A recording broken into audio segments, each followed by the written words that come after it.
세상에 떠도는 기묘한 괴담들. 첫 번째 이야기. 일본 교토의 어릴 적 하숙집에서 소름 끼치는 실화괴담. 예전에 아버지가 해주신 이야기를 적어보겠습니다. 현재 60대이신 아버지께서는 태어날 때부터 지금까지 쭉 홋카이도에서만 살아오셨습니다. 그러다 대학에 진학하면서 유일하게 홋카이도를 벗어나서 동경하던 교토에서 대학에 다니셨는데 그곳에서는 하숙 생활을 하셨다고 합니다. 아버지는 당시 그 하숙집 주인 아저씨를 많이 좋아하셨다고 했습니다. 객지 생활 중에 부모님을 제외하고 처음으로 자주 만나는 어른이었고 주인집 아저씨는 술과 이야기를 좋아하는 소탈한 사람으로 시골에서 온 젊은 아버지에게 여러 가지를 알려주셨습니다. 객지 생활에 있어서 좋은 것도 나쁜 것도 같이 말입니다. 그 덕분에 아버지의 대학 생활은 정말 즐거웠다고 하셨는데 교토에서 산 경험은 소중한 추억이 되었지. 주인집 아저씨는 내 은인이야. 라고 평소에도 입버릇처럼 아버지는 자주 말씀하셨습니다. 이후 대학을 무사히 졸업하고 다시 고향인 홋카이도로 돌아와 취직하셨지만 아버지는 평소 성격이 야무지지 못한 편이시라 직장 생활에 처음 적응하느라 고생을 많이 하셨다고 합니다. 직장 생활을 하시면서도 편지에 한 장이라도 써야지 아니면 전화라도 한 통 드려야지 생각은 했지만 매일 바쁘다 보니 아무것도 하지 않고 계속 직장 생활에 충실하셨다고 합니다. 몇 년 동안 연락 없이 지내고 나니 하숙집에서 나올 때는 자주 연락드리겠다고 했지만 전혀 연락을 하지 않으셨던 아버지는 미안하게 생각하면서도 그간 왕래가 없었기 때문에 그냥 그대로 연락을 끊어버리셨다고 합니다. 제가 이 이야기를 들었을 때는 아버지의 나이가 50대 중반이셨습니다. 20대에 대학을 다니다가 졸업하시고 직장 생활을 시작하실 때 이야기이니 거의 30년 이상을 하숙집을 잇고 지내신 겁니다. 직장 생활을 하시던 아버지는 회사를 창업하시고 경영을 시작하셨는데 첫 회사 창업이라 여러모로 어려움이 많기도 했고 회사 일 때문에 교토에 출장 관련으로 몇 번 방문한 적도 있다고 하셨습니다.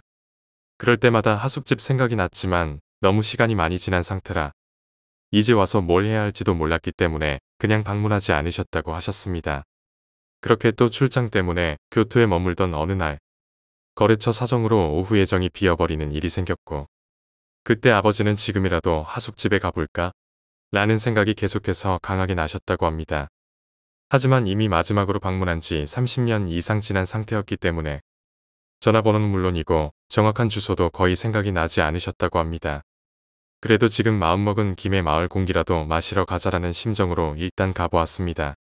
도착해보니 역시나 옛 수도라 그런지 마을은 크게 달라진 게 없었다고 합니다. 추억에 젖어서 그나마 남은 기억에 의존해 길을 따라가 보니 대학 시절 하숙했던 건물이 아직 그곳에 남아 있었습니다. 문패에 쓰인 성도 예전과 똑같았고 아버지는 조금 망설이시다가 용기를 내어 인터폰을 누르셨다고 합니다. 그러자 인터폰은 여자가 받았는데 아버지는 수상한 사람으로 보일 것을 각오하고 길을 걸으며 생각해둔 말을 하셨다고 합니다. 갑자기 방문해서 죄송합니다. 사실 30년 정도 전에 이곳 A씨 댁에서 하숙을 했던 쇼타라는 사람입니다. 혹시 그때를 기억하는 분이 계시다면 잠깐이라도 좋으니 이야기를 나누고 싶습니다. 그러자 인터폰 너머 여성이 조금 놀란 듯한 태도를 보였습니다.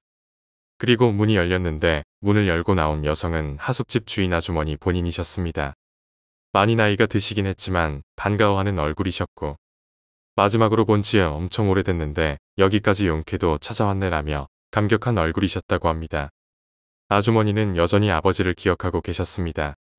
아버지는 반갑기도 하고 기쁘기도 했고 좀 더 빨리 찾아올 거리라고 생각하며 아저씨는 계신가요? 라고 여쭈었다고 합니다. 그러자 아주머니는 조용히 미소 지으며 그 사람 말이지. 오늘 아침에 돌아가셨어. 그런데 쇼타 씨가 딱 오늘 찾아왔네 라고 대답하셨다고 합니다. 평소 지병이 있다거나 갑작스러운 사고는 아니었고 아저씨가 꽤 고령인 것도 있어 조용히 그리고 편안하게 마지막을 맞이하셨다고 했는데 아버지는 죄송한 마음에 울면서 아저씨에게 합장했고 자신의 불의를 마음 깊이 사과드린 뒤 돌아오셨습니다. 단순히 우연이라고 하기에는 30년 이상 지난 딱 하루 딱 그날에 하필 아버지는 이런 우연도 있구나라고 돌아오면서 생각했다고 합니다. 그러면서 아버지는 신세를 진 사람이 갑자기 떠오른다면 언제라도 좋으니 바로 연락해라. 아무리 시간이 지나더라도 안 된다는 선택지는 없어. 후회가 없도록 해라. 이런 말씀을 하셨습니다. 오컬트나 미신에 대해 부정적인 편인 아버지가 이런 이야기를 해주신 게 정말 의외였습니다. 현재도 아버지는 교토에 계신 하숙집 아주머니와 정기적으로 연락하고 찾아가서 만나고 계십니다. 얼마 전에는 하숙집을 아버지 회사의 도움으로 무료로 인테리어 등을 바꿔주시거나 보수해주신 곳도 있다고 하셨습니다. 두 번째 이야기, 정신병원. 아는 선배가 간호사로 일하던 정신병원에서 있었던 일이라고 합니다. 선배팀이 담당하던 노인 여성이 한 명 있었는데 몸의 상태가 갑자기 급격하게 안 좋아지면서 사망하고 말았다고 합니다. 정신병원에 있었지만 평소에 사교적으로도 밝았고 간호사나 주변 환자들과 사이도 좋았고 충분히 정상적인 대화가 가능했던 노인이라 왜 이 정신병원에 오래 있는지 모르겠다고 말하는 간호사가 있을 정도였다고 합니다. 정신병원에 오래 있었지만 가족이나 지인 등의 면회가 전혀 없던 사람이라 선배가 대신해서 환자의 사물을 정리하던 중 한 권의 일기장을 발견했다고 합니다. 아무 생각 없이 메모장을 넘겨보니 매일 있었던 일이나 병원식 식단, 보고 싶은 TV 프로그램에 대한 메모 등 별것 없는 일상적인 내용들이 쓰여 있었다고 합니다. 오늘은 A 간호사님과 산책을 나갔다. 변함없이 상냥한 사람이다. 내 이야기도 잘 들어줘서 마음이 편해졌다. 분수도 너무 아름다웠다. A는 선배 이름이었습니다. 이런 기록들도 있어서 선배는 조금 눈물이 나기도 했는데 계속 넘겨보다가 돌아가시기 바로 전날 쓴 내용을 본 선배는 전율했습니다. 그때까지 까만 볼펜으로 적혀있던 메모들이 그 페이지만 빨강이나 파랑 등 다른 색 볼펜들이 쓰였었고 문체는 매우 지저분했고 글자의 크기도 일관성이 없었다고 합니다. 전부터 날 싫어했던 모양인데 최근 들어 그게 노골적으로 드러나기 시작했다. 주사를 일부러 아프게 놓기도 하고 몸을 닦아주는 것도 너무 대충이다. 더 이상 참을 수 없다. 약 내용물도 의사에게 들키지 않도록 살짝 바꿔놓았다. 나는 알 수 있다. 항상 웃으며 날 무시하고 있다. 절대 용서할 수 없다. 죽여버릴 거야. 상상으로 몇 번이고 연습했다. 분명 성공할 것이다. 내일 결행이다. 체열 시간에 목을 찌르고 그대로 옆으로 긋는다. 이것을 적는 것만으로도 마음이 편해진다. 오늘 밤은 잠들 수 없을 것 같다. 자신을 죽일 거라고 저주하듯 써놓은 메모장을 보며 선배는 한동안 움직일 수 없었다고 합니다. 선배는 같은 병실에 있는 동료나 환자들에게 본인이 본 메모장으로 인해 동료를 감추느라 그 이후 어떤 행동을 했는지 기억나지 않는다고 했습니다. 메모장은 곧바로 쓰레기통에 버렸다고 합니다. 그리고 침대 교환을 하던 동료가 침대와 벽 사이 사각에서 가위를 발견했는데 다들 특별히 신경 쓰지 않는 눈치였다고 합니다. 선배를 제외하고는 말입니다. 선배는 그 후 진심으로 퇴직을 고민했는데 결국에는 다른 병원으로의 전근을 결심했다고 합니다. 적어도 이 병실에는 두 번 다시 들어오고 싶지 않았던 선배는 건강 문제를 핑계로 전근을 요청하여 병동 업무에서도 빠졌다고 합니다. 당연한 말이지만 선배는 평소에 남에게 못되게 군 적이 단 한 번도 없었고 오히려 환자가 자신에게 마음을 열어줬다고까지 생각했었다고 합니다. 본인이 실수한 것이 있나 다시 곰곰이 생각해봤지만 원망살 짓은 아무리 생각해도 한 적이 없었다고 했습니다. 선배는 지금 생각해도 전신의 털이 쭈뼛 서는 것 같다고 말했는데 특히 그 일기장에서의 마지막 말이 만약 내가 A를 죽이기 전에 죽는다면 그것과의 거래 때문이겠지. 그때는 이 병원을 절대 가만두지 않을 거야. 특히 나를 이곳에 가둔 놈들까지 꼭 갈기갈기 찢어버리겠다. 내가 죽는 건 단지 시작일 뿐이다. 이런 소름 끼치는 말이 적혀 있었다고 합니다. 선배가 이 정신병원에서 다른 병원으로 떠나면서 마지막으로 원장님을 만났는데 마지막으로 들었던 말이 있었습니다. 전에 죽은 그 노인 그동안 꽤 봐왔었지. 사실 그 환자 가족들도 있어. 자세히 말해줄 수는 없지만 그 여자는 절대 세상 밖으로 나가서는 안 될 사람이야. 그 노인의 가족들한테도 내가 얼마 전에 사망했다고 연락하니깐 오히려 아주 안심하더라고. 여기까지 듣자 선배는 더 겁에 질리게 되었고 이후로 다른 병원으로 간 뒤에는 정신병원 쪽 업무는 다시는 보지 않고 있습니다. 아직까지는 선배와 그 정신병원에는 아무 일도 없다고 합니다. 세 번째 이야기, 산길. 후쿠오카에 있는 대학교에 다니던 시절의 이야기다. 원래 집은 오이타였다. 방학이나 연휴 때는 고향에 돌아가 고등학교 친구들과 놀곤 했다. 대학교 2학년이던 그해 역시 고향에 돌아와 놀고 있었다. 허구한 날 한가하던 우리는 시간을 주체하지 못하고 있었다. 당구나 다트를 하고 놀다가 질린 나머지 친구 아이가 쿠마모토까지 드라이브를 하자고 제안했다. 우리는 새벽 1시 쿠마모토를 향해 가게 되었다. 오이타에서 쿠마모토까지는 타케다와 아소를 지나는 산간도로를 거쳐야 한다. 아소쯤부터는 산길만 쭉 뻗어 있고 주변에 가게 하나 없다. 양쪽이 높은 삼나무로 빽빽한 어두운 길을 그저 달려가는 것이다. 한참 달리다 보니 앞에 여자처럼 보이는 실루엣이 둘 있었다. 불빛에 비추어진 그 실루엣은 길가에서 우리 쪽을 향해 걸어오고 있었다. 대학생이라 혈기왕성하던 우리는 여자다. 예쁜지 보자. 라며 속도를 확 낮춰 그 옆을 지나가게 되었다. 아무래도 두 사람은 모녀 관계인 듯했다. 40살 정도 되어 보이는 여자와 중학생쯤 된 것 같은 여자아이. 둘 다 하얀 원피스를 입은 채 우리 쪽으로는 눈길도 주지 않으며 앞만 보고 걸어갔다. 우리는 뭐야, 아줌마랑 아이네 라고 조금 실망하면서도 왜 이런 늦은 밤에 둘이서 걸어가는 걸까? 이쯤 사는 사람들인가? 라고 시답지 않은 대화를 나눴다. 우리는 계속 외길 산속을 달려갔다. 그리고 20분 정도 지났을까? 또 앞에 여성의 실루엣이 보였다. 우리는 다시 속도를 늦춰 얼굴을 바라봤다. 그리고 얼굴을 확인한 우리는 한마디 말없이 그 옆을 지나갔다. 나는 그 여자들을 지나치자마자 바로 친구에게 말을 걸었다. 저 사람들 아까 말하지 마. 그 이상은 말하지 마. 나는 손을 벌벌 떨면서 쿠마모토 시내까지 전속력으로 차를 몰았다. 시내에 도착해 문을 연 패밀리 레스토랑으로 들어간 뒤 나는 다시 친구에게 물었다. 아까 그 두 사람 20분 전에도 봤던 사람들이었지? 친구 아이는 고개를 끄덕였다. 나도 그렇게 생각했는데 차마 확인하고 싶지가 않더라.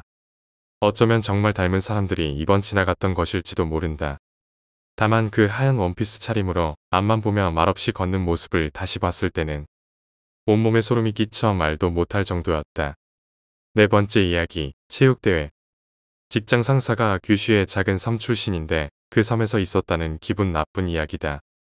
도민 체육대회가 있던 날 밤, 한 할머니가 실종되어 전 도민이 수색에 나섰다. 사흘 동안 할머니를 필사적으로 찾았지만 찾을 수가 없었다. 이런 작은 섬에서 사흘 넘게 찾지 못한다면 대개 바다에 떨어졌기 마련이었다. 결국 수색은 일단 중지하게 되었다.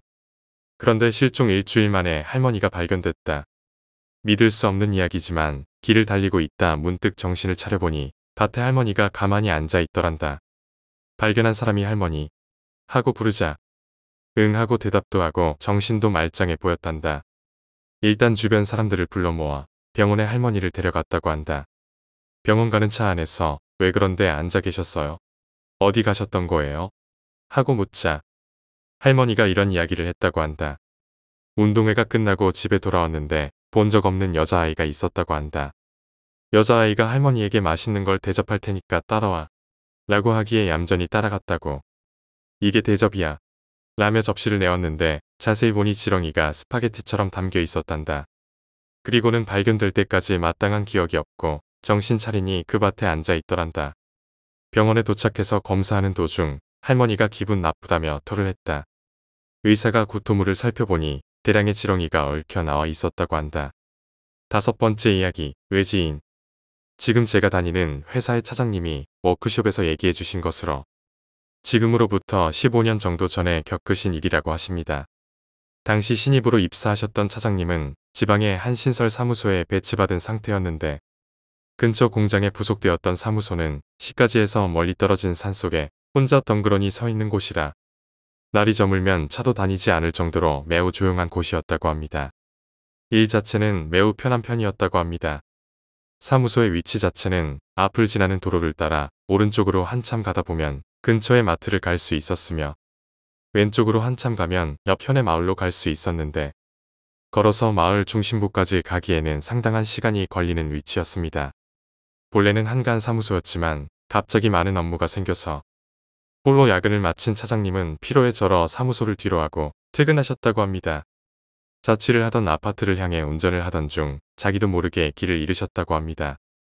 피곤했던 나머지 오른쪽으로 가야 할 것을 왼쪽으로 가버린 것이었습니다. 차는 이미 마을 쪽으로 들어가고 한참 시간이 지난 상태였다고 합니다. 도로를 지나는 다른 차도 없었던 터라 바로 차를 돌려 돌아가면 됐을 텐데 차장님은 일단 도로를 따라 직진했다고 합니다.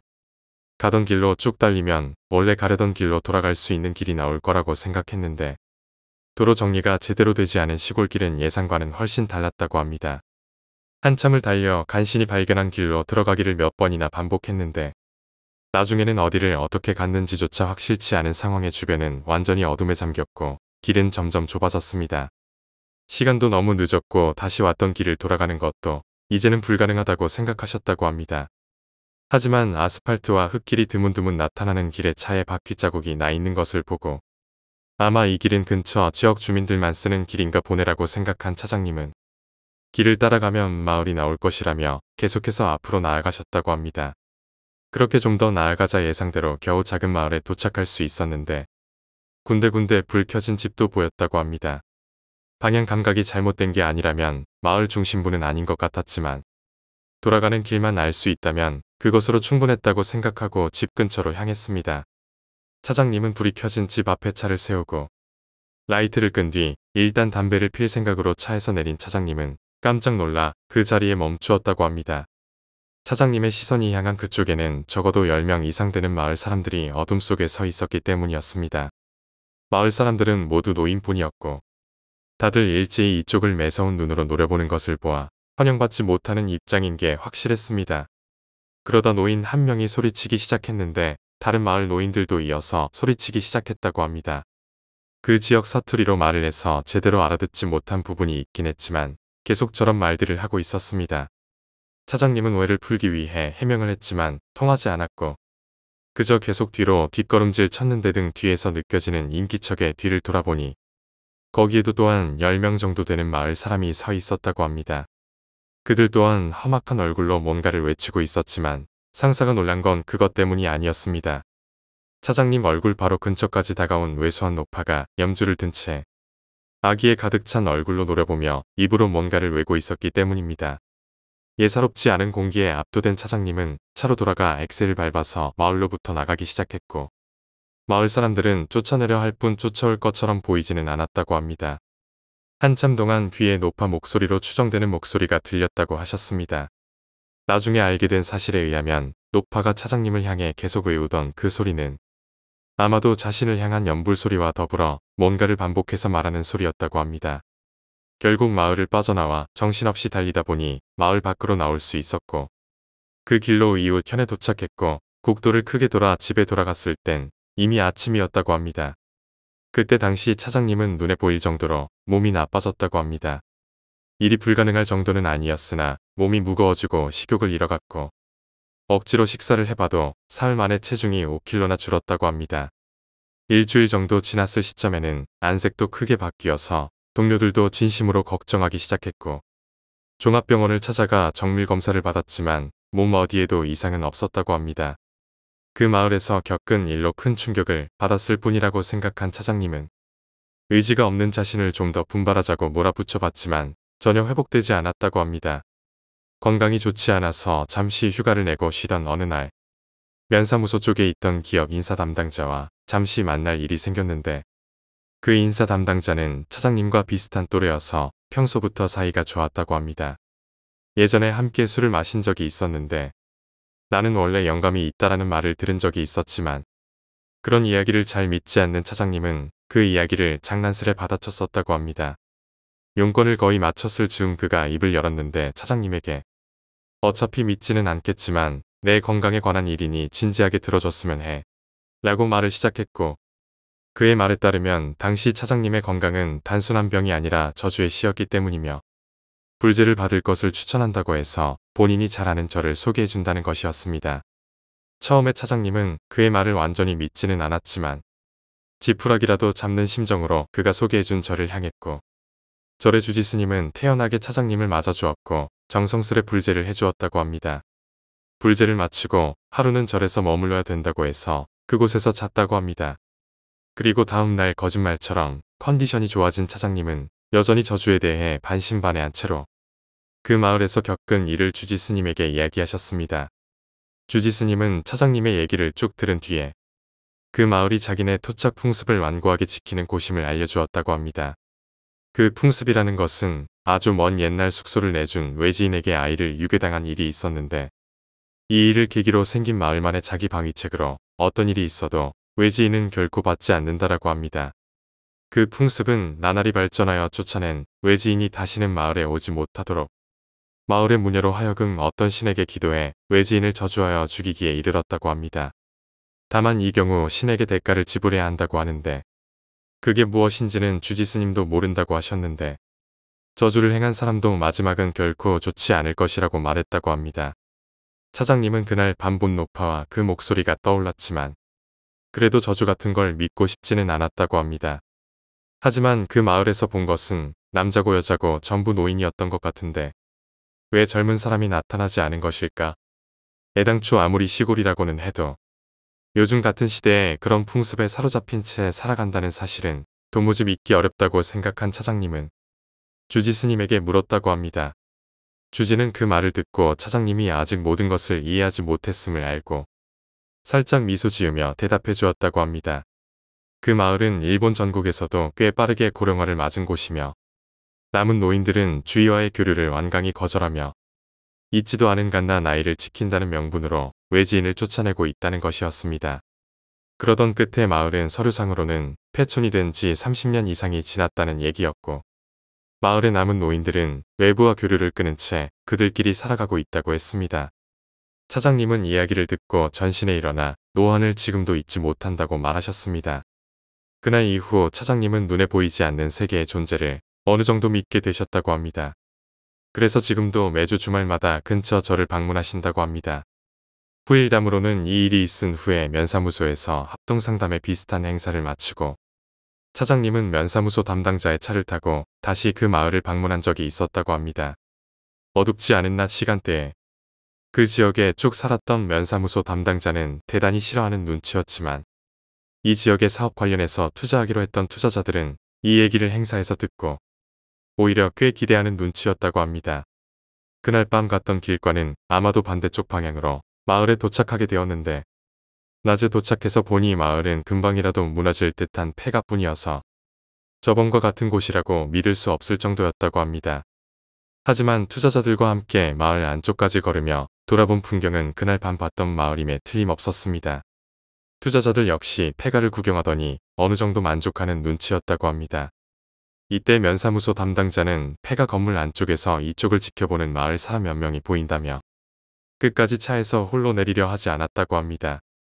만일에 대비하여 투자자들과 함께 셋이서 그 절의 불제를 받으러 가니 전에는 그렇게 상냥했던 주지스님이 이번에는 불같이 화를 내며 하는 말이 그렇게 죽고 싶으면 정상적인 방법으로 죽으라.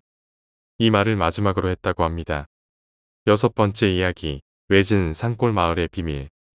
제가 다니던 고등학교는 도쿄에서도 꽤 외진 곳에 위치해 있었습니다.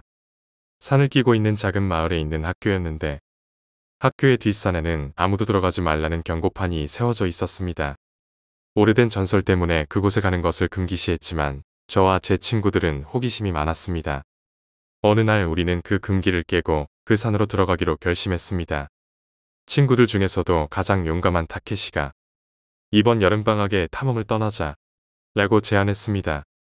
처음엔 모두 반대했지만 결국 호기심에 이끌려 동의하게 되었습니다. 여름방학 첫날 우리는 배낭에 간식을 채우고 손전등과 나침반을 준비해 모험을 떠났습니다. 출발 지점은 우리 학교의 뒷문이었습니다. 해가 뜨자마자 우리는 출발했습니다.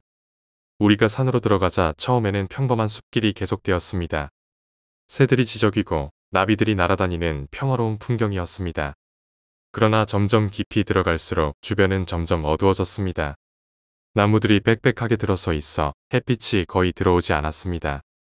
길을 잃을까봐 우리는 나침반을 자주 확인하며 길을 나아갔습니다. 한참을 걷다가 갑자기 타케시가 멈춰 섰습니다. 저기 뭔가 있어. 그가 가리킨 곳을 보니 숲속에 오래된 폐가가 있었습니다. 그 집은 오랫동안 버려진 것처럼 보였습니다. 우리는 그 집을 탐험하기로 했습니다. 집에 가까이 다가가자 문은 삐걱거리며 열렸습니다. 내부는 먼지와 거미줄로 가득 차 있었고 낡은 가구들이 여기저기 흩어져 있었습니다. 우리는 각자 손전등을 켜고 집안을 탐색하기 시작했습니다. 낡은 책장에는 고서들이 꽂혀 있었고 벽에는 오래된 사진들이 걸려 있었습니다. 사진 속 인물들은 모두 심각한 표정이었고 그들의 눈빛은 마치 우리를 지켜보는 듯한 느낌을 주었습니다. 그중 한 장의 사진이 특히 눈에 띄었습니다. 사진 속 인물은 한복을 입은 여성이었고 그녀의 눈은 비정상적으로 크고 날카로워 보였습니다. 그 순간 저 멀리서 이상한 소리가 들려왔습니다. 마치 누군가가 울고 있는 듯한 소리였습니다. 우리는 소리가 나는 방향으로 조심스럽게 다가갔습니다. 방 안에는 오래된 침대가 있었고 침대 위에는 누군가의 그림자가 있었습니다. 타케시가 용기를 내어 손전등을 비추자 그곳에는 한 여자가 앉아 있었습니다. 그녀는 고개를 숙이고 울고 있었습니다. 우리는 너무 놀라서 말을 잃었습니다. 타케시가 조심스럽게 다가가 말을 걸었습니다. 저기요, 괜찮으세요? 여자는 천천히 고개를 들었습니다. 그녀의 얼굴은 창백했고 눈에는 슬픔이 가득했습니다. 왜 여기 있는 거죠? 타케시가 물었습니다. 여자는 잠시 침묵하다가 낮은 목소리로 대답했습니다. 여기는 떠날 수 없는 곳이에요. 그녀의 말을 듣고 우리는 오싹해졌습니다. 왜 떠날 수 없다는 거죠? 제가 물었습니다. 여자는 다시 고개를 숙였습니다. 이 마을에는 오래된 저주가 있어요. 저주에 걸린 사람은 절대 이곳을 벗어날 수 없어요. 그녀의 목소리는 절망으로 가득 차 있었습니다. 우리는 그녀의 이야기를 더 들어보기로 했습니다. 이 마을은 원래 평화로운 곳이었어요. 하지만 어느 날 외부에서 온 한 남자가 마을에 들어왔어요. 그는 마을 사람들에게 친절하게 대했지만 사실 그는 저주받은 존재였어요. 마을 사람들은 그를 신뢰했지만 그의 저주는 점점 퍼져나갔어요. 마을 사람들은 하나둘씩 이상한 행동을 하기 시작했고 결국 이 마을은 저주받은 곳이 되었어요. 그녀의 이야기는 너무도 충격적이었습니다. 그렇다면 우리는 어떻게 해야 이곳을 벗어날 수 있나요? 타케시가 물었습니다. 여자는 고개를 저었습니다. 저주를 푸는 방법은 없어요. 하지만 저주를 일으킨 그 남자의 유물을 찾아야 해요. 그 유물을 파괴하면 저주가 풀릴지도 몰라요. 우리는 그 말을 듣고 유물을 찾기로 결심했습니다. 여자는 우리에게 유물이 숨겨진 곳을 알려주었습니다. 그것은 바로 산 정상에 있는 오래된 사당이었습니다. 우리는 서둘러 그곳으로 향했습니다. 산 정상에 도착하니 사당은 어둠 속에 우뚝 서 있었습니다. 우리는 사당 안으로 들어갔습니다. 사당 안에는 여러 가지 유물들이 있었지만 그 중에서 눈에 띄는 것은 한 개의 오래된 상자였습니다. 우리는 상자를 열었습니다. 상자 안에는 낡은 목걸이가 들어 있었습니다. 목걸이에는 이상한 문양이 새겨져 있었습니다. 타케시가 목걸이를 집어들고 말했습니다. 이것이 바로 그 유물이야. 우리는 목걸이를 파괴하기로 했습니다. 타케시가 돌을 들어 목걸이를 내리쳤습니다. 순간 강한 빛이 번쩍이며 목걸이는 산산조각이 났습니다. 그리고 동시에 우리는 갑자기 정신을 잃었습니다. 눈을 떴을 때 우리는 다시 학교 뒷산에 서 있었습니다. 모두가 무사했습니다. 우리는 놀라운 경험을 한 것 같았습니다. 하지만 그날 이후로 우리는 다시는 그 산에 들어가지 않았습니다. 여름방학이 끝나고 우리는 학교로 돌아갔습니다. 그 일이 꿈이었는지 현실이었는지 분간할 수 없었지만 우리 모두는 그날의 기억을 잊지 못했습니다. 몇 년 후 저는 그 마을에 다시 방문해 보았습니다. 마을은 여전히 조용하고 평화로워 보였습니다. 하지만 마을 사람들은 여전히 외부인을 경계하고 있었습니다. 저는 그때의 여자를 찾기 위해 마을을 돌아다녔지만 그녀를 찾을 수 없었습니다. 마을 사람들에게 그녀에 대해 물어보았지만 아무도 그녀에 대해 알지 못했습니다. 결국 저는 그 마을을 떠나야 했습니다. 떠나기 전 마을 입구에 서서 마지막으로 그곳을 바라보았습니다. 그리고 생각했습니다. 아마도 그 여자는 저주를 풀고 자유로워졌을지도 모른다고. 그 마을에는 아직도 풀리지 않은 비밀이 있을지도 모른다고. 하지만 이제는 그 비밀을 파헤치려 하지 않을 것입니다. 그날의 경험은 저에게 깊은 인상을 남겼습니다. 우리는 종종 알지 못하는 것에 대해 두려움을 느낍니다. 하지만 때로는 그 두려움을 극복하고 진실을 마주해야 할 때도 있습니다. 그 마을에서의 경험은 저에게 그런 용기를 가르쳐 주었습니다. 그리고 이제는 그 기억을 소중히 간직하며 살아가고 있습니다.